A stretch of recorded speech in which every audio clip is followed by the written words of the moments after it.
Welcome to Enchanted River, Hinatuan, Surigao del Sur.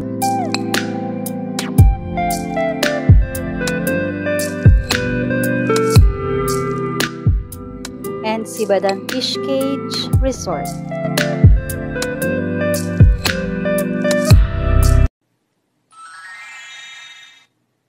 Hi guys! Welcome to my YouTube channel. Ang gala ko for today's video ay dito sa Enchanted River, Surigao del Sur. At after this ay sa Sibadan Fish Cage. Bago makapasok ay kailangan mag-register muna dito at lalagyan kanila ng stamp na katunayan na ikaw ay bayad na. After registration, nandito naman kami ngayon sa briefing area for a short briefing ng mga do's and don'ts at ng iba pang activity dito. Pagkatapos ng short briefing ay inaantay na lang namin ngayon ang truck na magdadala sa amin sa Enchanted River.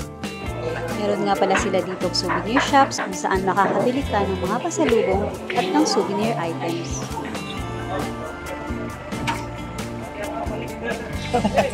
Alvin. Hi. Hello.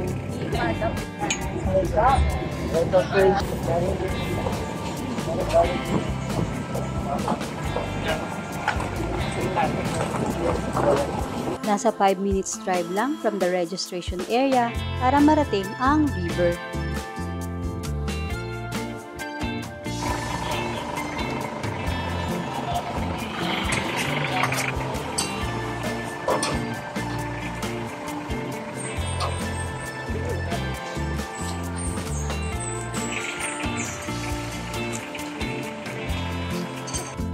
Mayroong naunang group sa amin dito kaya inaantay lang namin silang matapos at pagkatapos ay group naman namin ang kasunod. Ang fish feeding nga pala dito guys ay 12 noon at 3 PM kaya if ever na gusto nyo ma-witness iyon ay sa ganoong oras kayo magpunta rito.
Nakabibighani nga naman ang ganda ng Enchanted River.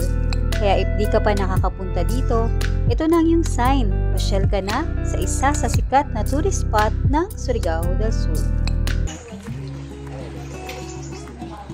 After photo ops ng aming grupo, papunta na kami ngayon sa Sibadan Fish Cage.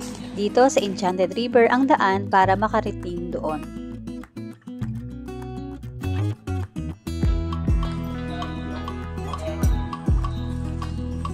At ito nga pala guys, ang swimming area ng Enchanted River. If gusto ninyong maligo, dito lamang ang designated area para sa mga nais na mag-swimming dito. At iyan sila, konti pa lamang ang naliligo dahil maaga pa ng mga oras na ito.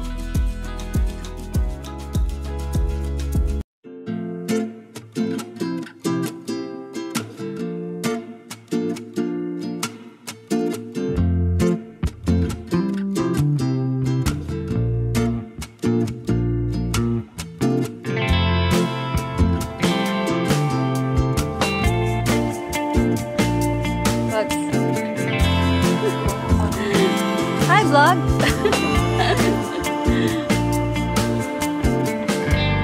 Ay, ito pala yung dagat.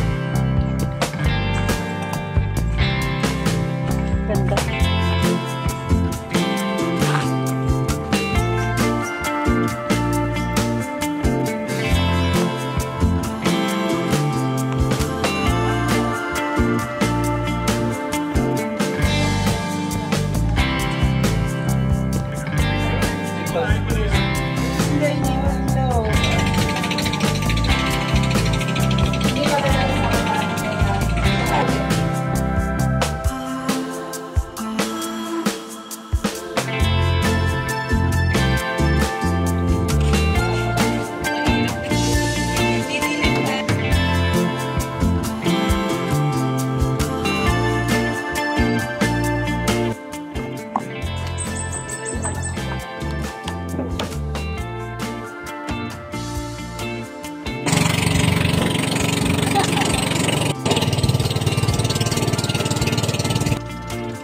Enchanted River, nasa 10 minutes lang ang boat ride para makarating sa Sibadan Fish Cage.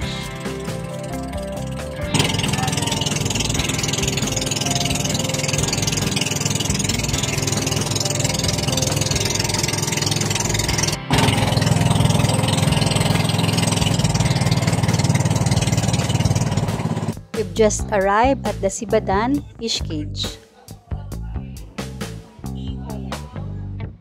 Sa cage na ito makikita ang mga shark at sa kabilang side naman makikita ang giant stingray o pagi sa Tagalog at ang trevally fish o talakitok.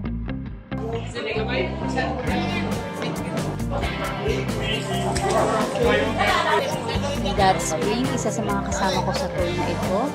Shout out say girl! And this is Sir Rods na nag-enjoy mag-feed ng mga fish. If gusto mo ma-experience mag-feed ng mga fish, 50 pesos lamang ang halaga ng fish feeds na ito. Now my turn. Noong una, hesitant pa ako ng mag-fish feeding pero nakaka-enjoy pala siyang gawin guys. If ever na pupunta kayo dito, try nyo siyang gawin guys, ang saya. At dito ko na rin muna tatapusin ang vlog na ito. Thank you guys for watching. Don't forget to like and subscribe and see you on my next vlog. Bye!